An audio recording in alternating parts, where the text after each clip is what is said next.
take a walk with me, not like you used to do. Do something different and put yourself in other people's shoes. Open up your mind and open up your eyes and change your direction, change your perspective.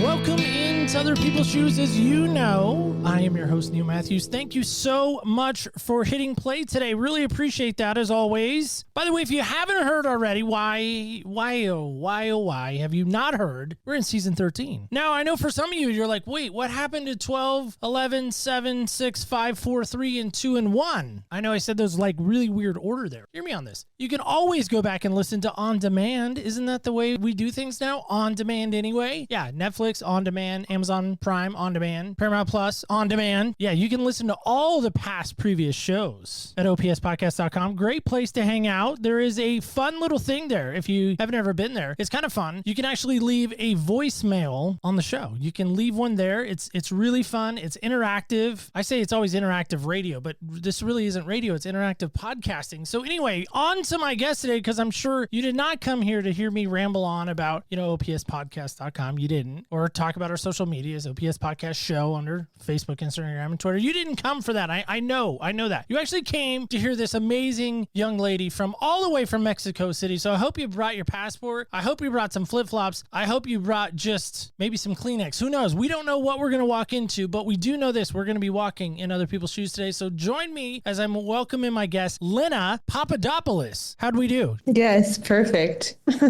I love that. I love to be perfect because so seldom I am perfect. I'm excited that you're here today. I'm excited that we got to connect. I'm just really excited so often to walk in other people's shoes. It really is truly a joy because I get to meet people, truly, all kidding, laughing aside, from all walks of life. And it's so just amazing that our world just gets to connect. And I just think there's so much power in connection. Speak to that if you wouldn't mind, if you want to just share that. What do you think on that? That there's power to connection. Yeah, I definitely agree. I mean, I think that, oh my gosh, there's so much I could say. I feel like a lot of my life is centered around the theme of connection, like my work life, facilitating connection, community building, creating relationships. And yeah, sharing stories, right? Isn't that how we feel like less alone in the world? Like to connect in vulnerability. Yeah, absolutely. And I think that's the joy that I think others would find if they podcasted. So just saying, if that's something people want to do, it is fun. It's really fun just getting to connect with folks. So help us with this because you are in the great metropolis, really, truly, of Mexico City. I have been there, as we said, kind of in our little pre-show little chat, that I have been through Mexico City. It was so amazing to go through customs in Mexico City. Actually, I'm lying because it was not fun. It was very tumultuous. I think that's a good word there. Very stressful. But they did stamp my passport and send me on my way, which I was grateful for. What brings you to Mexico City, if you can share that, and then we'll get into more of your stuff. Well, I've been living here for a little over a year now, in Mexico a little over 2 years. For several years before that, I was just like traveling nonstop, moving somewhere new every 1 to 3 months for like 3 to 4 years. Yeah, I just wanted to slow down a little bit, and I ended up coming to Mexico and just kind of staying here for a while. Wow, so you've been kind of like a nomad in some respects, maybe. Yeah. Okay. Mm-hmm. Is there a reason for the traveling all the time, or you just love to travel and don't really have to worry about any other stuff? I mean, I don't know. I'm fascinated by the travel aspect. Put a pin in that, as my mom would say. Just pause for a second. Let's see if we come back to that. But I do want to ask you this very important question, because again, if we're going to be in your shoes, we got to know this, right? So what style, Lena, what style of shoe do you love to wear? Oh, I wear like Vans every day. Yeah.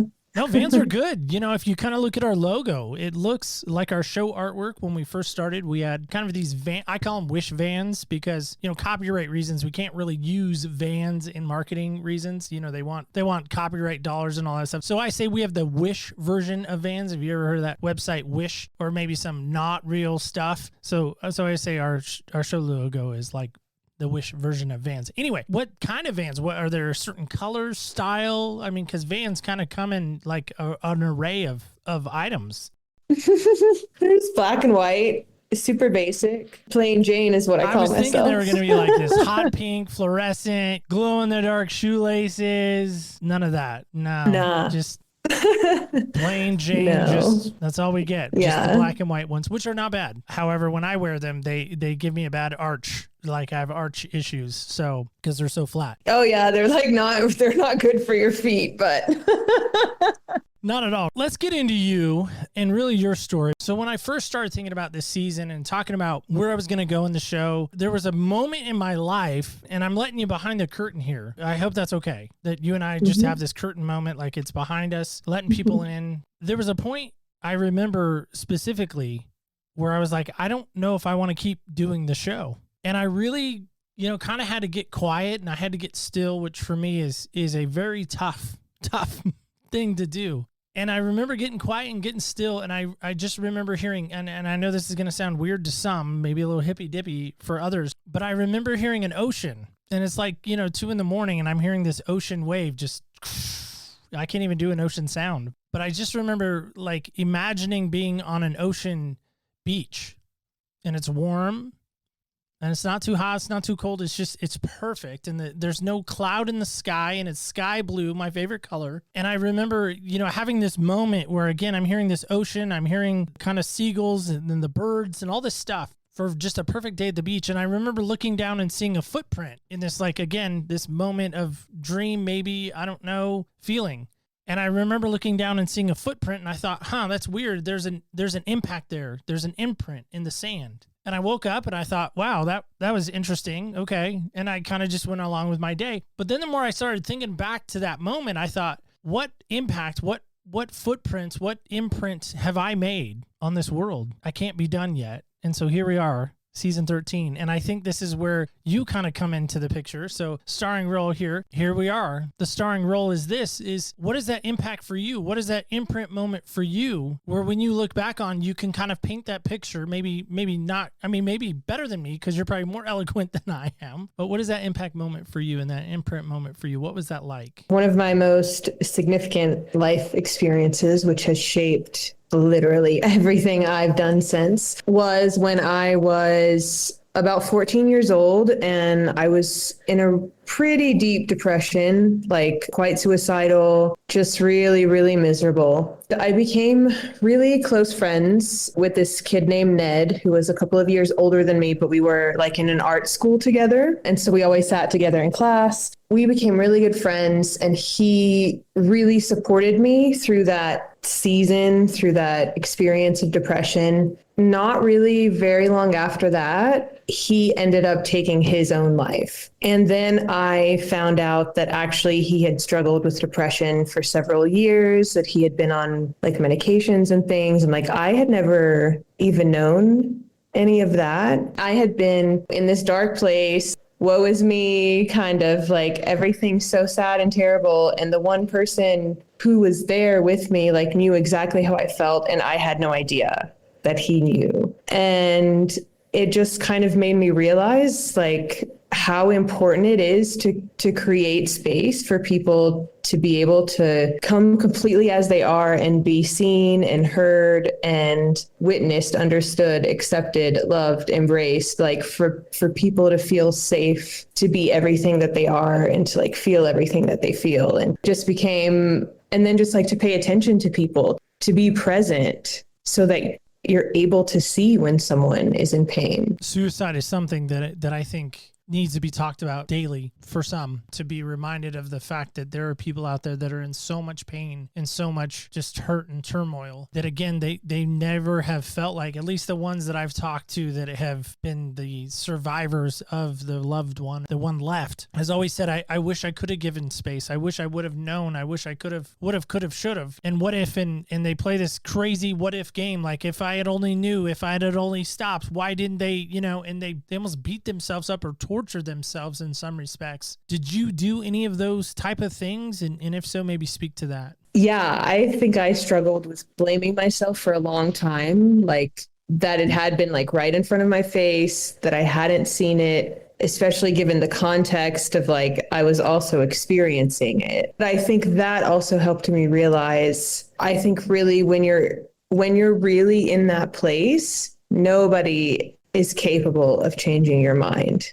about that. Like, I don't think there's anything that anybody could do if you've already like made that kind of decision in your mind, because it hurts that much. And at the same time, it's like, I think that my desire personally to create space, kind of that safe space, it's not necessarily because I don't know, like I'm going to save somebody by doing that. But I think that the more of us that do that, the more that we create normalcy around it. So that there are less people in that position, because obviously like to be in that place is to have a dis-ease of the spirit. And so we live in a world that is like very set up for people's spirits to be in dis-ease, right? And I don't know, like I guess I just want to like be part of changing that somehow. That's why I said it like literally shaped everything that I've done since then. How did it shape you? I mean, maybe that's the obvious question. I mean, we've had folks on in previous episodes, previous seasons. You know, we had a mom come on, and she has since dedicated her life in a lot of respects to making sure her daughter Grace never gets forgotten. She's all about kindness matters. That's kind of their movement, you know, run for grace and kindness matters. That's kind of their mantra, if you will. Mm-hmm. Because her daughter took her own life, and she was a health teacher. She was, involved in her daughter's life as a cross-country coach and all these things. And again, I have said, and I'm leery to say it even in this moment, I have always had the opinion that suicide is selfish. And I know people don't like me saying that.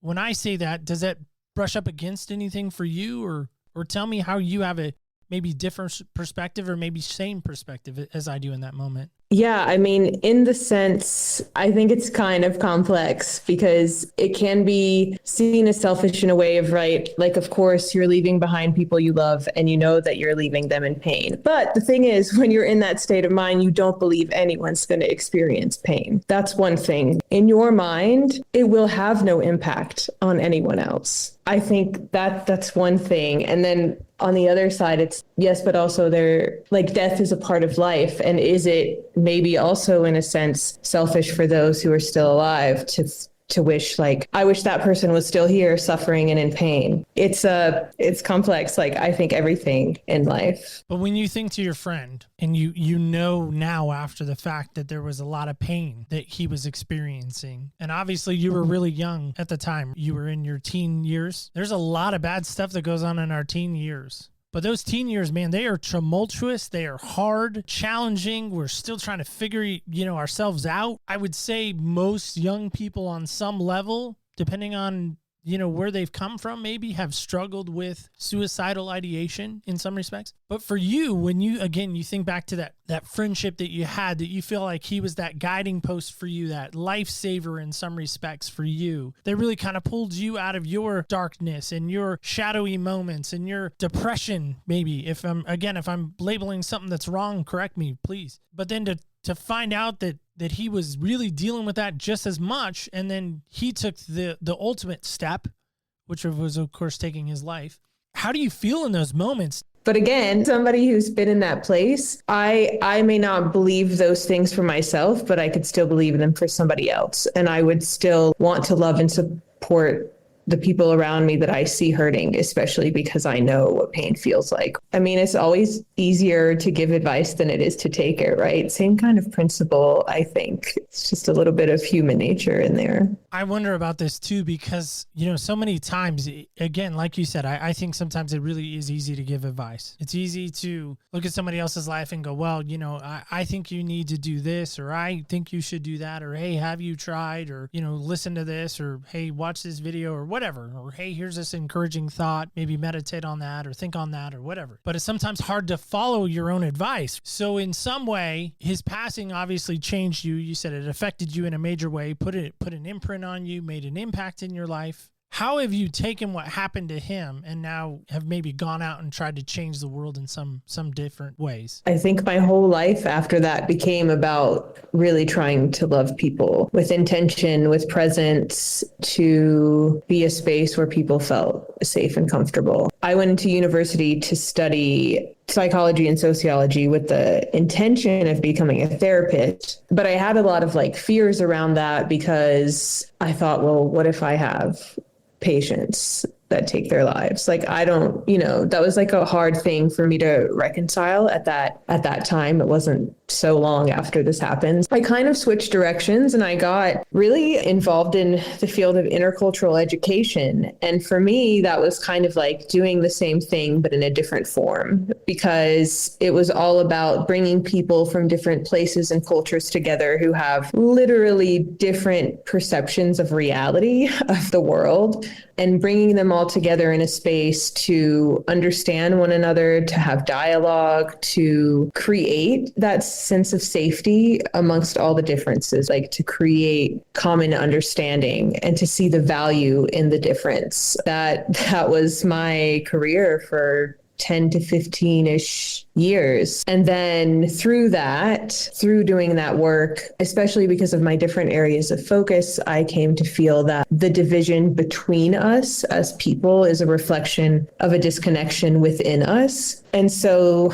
I kind of shifted my work, and now I'm a life purpose and leadership coach. And again, it's like my whole goal is to work with people to help them feel brave enough to be completely who they are. I love it. It's not just a job or a way to make money. I have poured that into that aspect of my life because it's so important to me. If this event doesn't happen, do you feel like you're down the road that you're on now? I don't know. Actually, this is something that I have thought about because I also feel, I mean, I'm a life purpose and leadership coach, so I feel we're all here for a purpose. I feel like we all have a reason for being. And I think like my reason for being is the same regardless. Somehow, maybe it wouldn't have been through that experience, but I feel the same desire or need would have been like cultivated in me somehow, some other way. That experience really impacted my life. So events like that obviously shape us. Events like that obviously leave a mark, leave an impact, leave an imprint. Have you encountered anybody in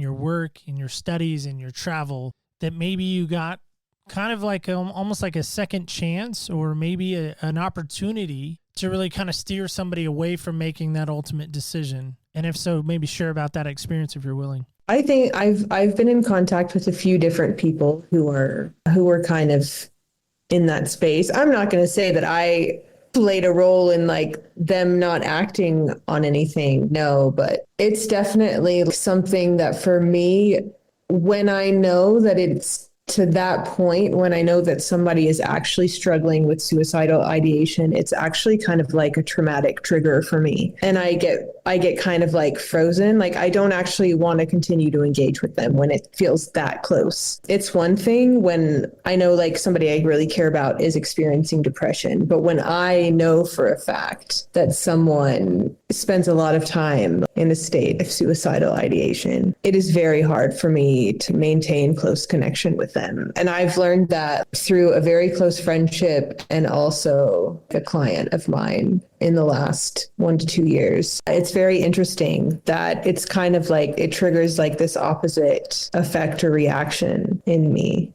So almost to a point of where you're powerless. Is that a good word? Or almost like where you really have to be mindful of? Help me understand that maybe a little further. Instead of being closer to them and providing more support for them, I want to avoid them because now I feel this like sense of responsibility somehow that comes with the weight of a traumatic experience and the loss that I experienced and fearing like that same kind of connection to loss. When I had this experience with the close friend that I mentioned, who she was kind of in that place and we were very close, I got to the point where it made me anxious if I got like a voice note from her because I thought like, what is she going to say? Like, what is she going to tell me? Am I going to need to go over there? Like, I don't want to have to be the one that has to go there. It created so much panic in me and overwhelm. And I had to go to a couple of our other friends and say like, listen, I need y'all to be more supportive of her right now than I can be. I'm just not able to. And if there's something going on and there's kind of an emergency, please, I don't want to be the first point of contact. You all talk to each other first. It brought up so much for me. So like a triggering event that then makes you go back to that moment with your friend from when you were younger. Wow. So most rewarding part of your job would be what? I think it is when I help people see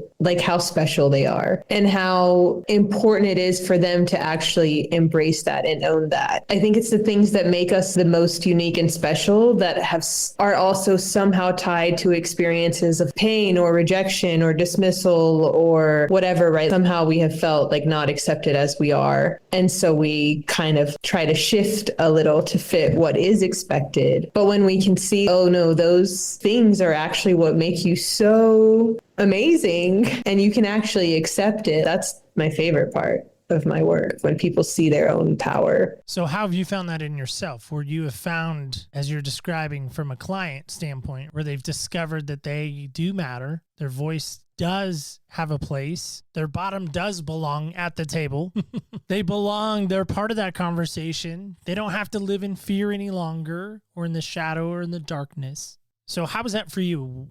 What was that wake up moment for you? Maybe describe that if you're willing to share that as well. I mean, I don't know if I could say that for me there has been one moment like that, but I continue to experience lots of moments like that in different sort of seasons and phases of life as I see and accept and celebrate a different part of me that I've kind of shunned for whatever reason. I mean, I think, yeah, it's a process of integration because like we can't do it all at once. There's like actually a lot of ourselves that we've disowned. I don't know. I think the last couple of years, I've especially been focused on really embracing my gifts and really seeing them as gifts instead of not the qualities that make me a weirdo. I think on some level, all of us that are putting on some shoes today, perhaps struggled with the idea that I don't matter. Nobody really cares. I call them Eeyore moments from Winnie the Pooh, you know, the donkey. We've all maybe felt like a donkey a time or two. I know there's probably a few,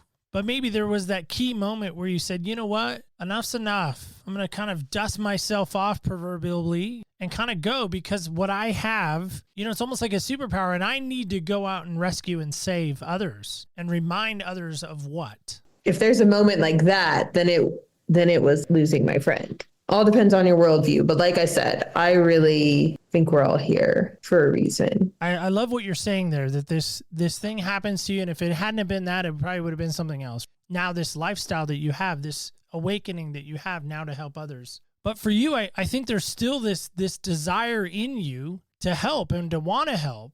You said yourself that you kind of walked through those moments yourself. Do those moments come back again? Is there a support system around you now that kind of help kind of center you back again when you maybe get off the rails a little bit? And if so, maybe speak to that. Yeah, that definitely still happens to me. Just in this last year, have been in that place.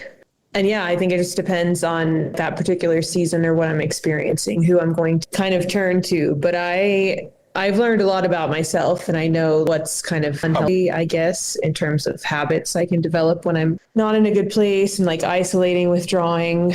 So I have to be intentional, like not to do a lot of that. But yeah, I think maybe it will always come and go. That's sometimes the danger too, is you know when you're kind of getting in that spot, I would imagine, right? Yeah. Let's put on the coaching hat for a minute. I kind of feel like you may have some levels of expertise to that.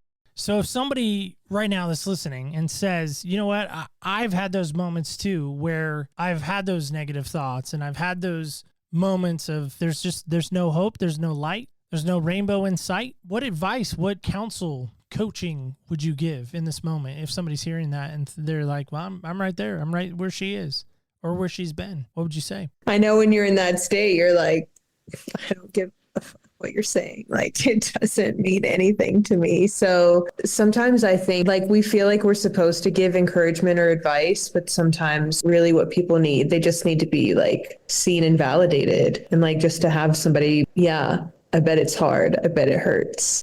Be in space with people. Yeah, it doesn't matter. People will tell you like, it's going to get better. And, you know, like think about the good things or whatever kind of advice you can give when you're thinking like that, really, like all that stuff does is make you feel more hopeless, truly. Well, yeah, because again, I think so many times we want to say something encouraging to maybe make us feel better or win favor with that person, or we mean well, but we ultimately don't mean what happens. Because, you know, again, I think so many times I'll use myself. I'm coming from a place of, hey, I just want to give you a word of encouragement. Doesn't that sound pleasant? I mean, doesn't it? I mean, just makes me sound really good. Let me just give you this word of encouragement. I know how you feel. I too have lost someone. I know exactly how you feel. It was my grandma. You know, we were super tight when she passed. I was just like you. I was devastated. And I know I cried, and I bet you've cried too, because, you know, it's your grandma and you loved her. And what am I doing there that you think is so dangerously wrong? Because I feel like I'm kind of blatantly obvious with it. If somebody's saying that or doing that, what advice would you give to, is that good advice of what I just shared, or is that just absolutely terrible? Speak to that, would you? I feel like you want to. I mean, not necessarily trying to one up somebody, but just trying to be like, oh yeah, no, it's not that big of a deal. Like, me too. I get it. And there's a difference, I think, between empathizing with somebody and just trying to be, I don't know, it's invalidating, that kind of approach. Yeah. But in my case, this. I just had a friend visiting me who is somebody I feel very safe and comfortable with. Some of this stuff that I've been feeling came out in our conversations, and I was just very open with him.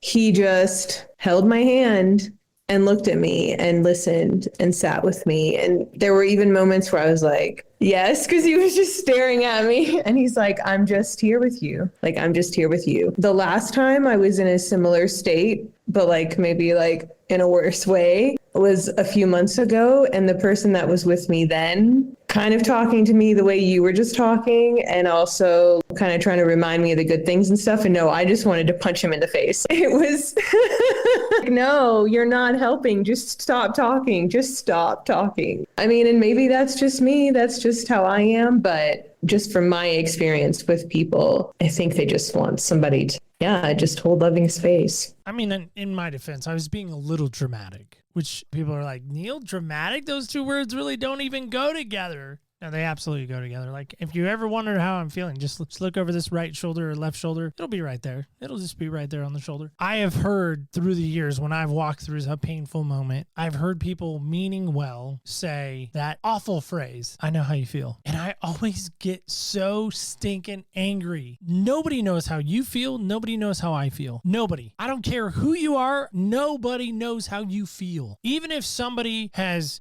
walked through suicide of a friend, and they come to you and they say, listen, I know exactly how you felt. Is that a dangerous phrase? I mean, yeah, I just think that, like you're saying, nobody can know how anybody else feels. Like, you just can't. I even taught that in my intercultural education trainings. Like, empathy is actually quite hard to have, really, when you really know what empathy is, and especially put it in a cross-cultural context, because empathy is like really understanding someone's experience from their perspective, in their shoes. You can't. It doesn't matter if all of the factors are the same. They were experienced, internalized, processed in a different way, in a unique way by that individual who perceives their experience in a unique way that no one else can ever feel, right? So exactly, like, you never know how someone else feels. Like, you just don't. There are just a million different things that go into what someone is feeling, right? I'm just jumping in the time machine for a second, but I'm just thinking back to you. You know, if we could somehow go back in time and time travel and not mess up the space-time continuum, butterfly effect, all that fun stuff that, you know, we always hear about in movies, like, don't do this, don't do that, right? In time traveling. But if somehow we could go back in time and time travel with you back in time to the moment when you found out about your friend's passing, would the young lady back then recognize the young lady that sits before me right now? In a way, because I think deep down on some level, she always knew who she really was.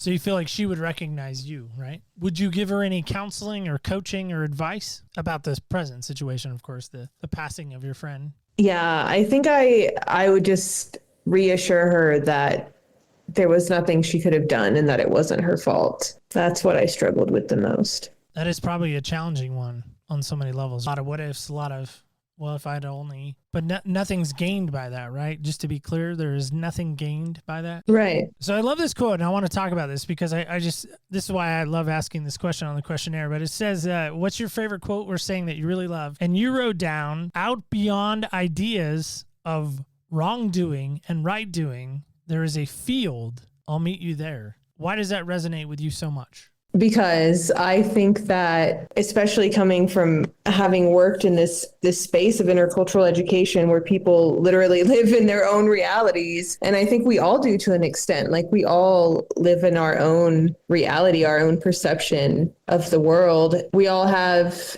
different ideas about what is right and wrong, and we all have a judging mind, and we all project our stuff onto the experiences and people around us. That's why I think I always want to consider the complexity and the nuance in everything. Yeah, there's black and white, and there's a bajillion things in between. I think it's hard sometimes to say this is right and this is wrong, because actually it's just very complex. And if we could just meet each other in that space without judgment, where we're like open to receiving and understanding and being willing to change our mind, like that's where I want to meet people, in a space of constructive dialogue and conversation. Well, let's talk about your work for a minute, because that seems fun. If there is somebody hearing you right now that's like, man, I just want to know more. I want to know more. How do I connect? Where's the best place? How do I do that? Because there's so many things that maybe are swirling in their mind right now that they're just excited about. Well, the best place to connect with me is either my website or my Instagram, which are both my name, Lena Papadopoulos. Well, that's easy. We should just throw that in the show notes where it'll be good, and just right. LenaPapadopoulos.com. And if you're not sure how to spell Papadopoulos, because it's fun to spell, it's fun to say, like I've had fun saying it, you can check out our show notes. I'm sure they will be there just right towards the top, just a link available to take you straight to her site. So we like to have silliness. We've had some silliness, we've had some seriousness, but now it's back to the silliness. Do you like silliness, or should it just be always serious for you in your life? What do you feel like? I like silliness, though I am quite serious also. But silliness is good. What do you feel like the silliest thing you've ever done is? Just wondering, setting you up for something, of course, here. Gosh. Something silly that you've done that you're just like, oh, that was so silly. Why did I do that? I don't know, like what would count as silly or just stupid. Silly, stupid, they kind of sound the same in some respects. Like silly, stupid. I actually, well, I mean, the first thing that came to mind when you asked me that is that I slipped off the stage at my college graduation, like in front of like 80,000 people. Just whoop. I'm trying to think of some silly stuff I've done that I'm not trying to one up you by any means, but I'm sure there's been more stupid than silly, to your point. So anyway, we play this silly thing at the end of the show. It's not a game. It's just silliness at the end of the game. End of the show. It's called Senseless. So it's these 5 random questions that involve our senses, and then 6th is the wild card. And again, I know you probably could care less about the University of North Carolina, right? That's just not even on your radar. Has North Carolina made it to Mexico City? Do you know? Have you seen anything light blue with North Carolina down in Mexico City? I don't know, but I grew up in South Carolina. It's really close. It is. No, I haven't seen any. When you go to the market tomorrow, you'll have to see if there's any North Carolina stuff that the merchants are selling. So maybe you could look that up. Okay. Let me know. All right. So anyway, here we go. Senseless is just, again, silliness at the end of the show. Nothing, not a game, silliness. Almost rolled it off the desk here. Number 5. I know it's backwards. Promise it's a 5. Oh, it's right. No, it's good. I see it. You're the first person that's told me it's not backwards all this time. Everybody's like, yeah, it's backwards. It's backwards. Is that like suggestive mentalist training there? Like, all right, anyway, here we go. Silliness, senseless, here it is. Question number 5 is this. What is something you taste that you always seem to get a reaction to? Something you taste that you always seem to get a real answer, like a real answer, right? Again, like real answer. It's how you interpret like it. A riddle. I don't know. I can't answer that for you. This is you. This is not me. Pineapple. Okay. Is it a good reaction, bad reaction? Itchy. It's an itchy reaction. Okay. Not even going to touch that. I don't even know. I don't want to know. All right, first off, I want to say thanks. Because I know we did kind of talk some serious stuff, and it's tough stuff, right? But the idea is, again, we're in your shoes. We're in your perspective. These were your thoughts. Like I was teasing about the number 5. I didn't put these thoughts into your head. These are stuff you've dealt with, and you want to help others walk through. I just want to say thanks for coming on. You don't even know me from anything. And you said, hey, I'm going to say yes to this. Just want to say, yeah, well, thanks for having me. You also don't know me, and here I am. So well, Well, there we go. See? Last time I invite people on Facebook. Just kidding. We always love that. Well, guys and gals, kids and campers alike, that is it. That is all. That is our show today. So here's my takeaway. I want to know what yours is too. So, of course, you can let us know, opspodcast.com. As I mentioned at the beginning of the show, you can let us know on Facebook, Instagram, all those fun places, at OPS Podcast Show. You can do that for sure.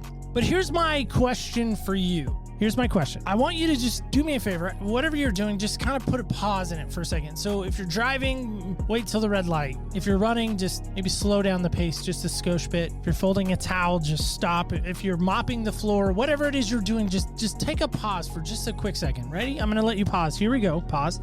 There's your pause. Think of your best friend. Can you picture them right now in your mind? Now, I know for some of you, you're like, well, Neil, which best friend? I have like 5. So give me your number one, like you're in jail, it's hit the fan. Who's your best friend that you call? Hopefully you know their number and they're memorized because maybe your phone's been taken. But I don't want to get down a road. But I just want you to picture that best friend for just a second. Got him? Got him locked in? Imagine if that best friend was in so much pain and so much hurt, and for whatever reason, they did not feel good, comfortable, safe to share that with you. Now, I know for some of you, that's a big deal. For others of you, you're like, okay, well, what do I do? Well, here's the thing, is I'm going to challenge you this week is to sit down and have a conversation with your best friend and just say, listen, no matter what, maybe make a pact, pinky promise pact. I love those. It's my favorite thing growing up, pinky promises. Make a pinky promise pact that says, no matter what, no matter where we go, no matter what happens, tell me everything. Tell me all of it. I can take it. And if you don't have a best friend to do that with, I don't want you to go to Costco. I don't want you to go to Target. I want you to really think about this for a second because I think you might need to get one because the best friend is the most amazing thing on the planet. And again, if you don't have one, I really want you to try to find one. And again, I know it's not going to be easy. It's going to be hard, but I want you to find that best friend and I want you to just go to him and make him a pinky promise pact saying, no matter what, no matter where, I got you. And I hope they can say those words right back to you. And if you do that, let me know. I would be just darn near curious if you do this. And don't ever forget this. Please do that and then don't forget this. Remember, do not ever forget. Remember, when you walk in other people's shoes, you really do get a different perspective on life. Thank you so much for listening. Stay tuned till next week when we walk in other people's shoes.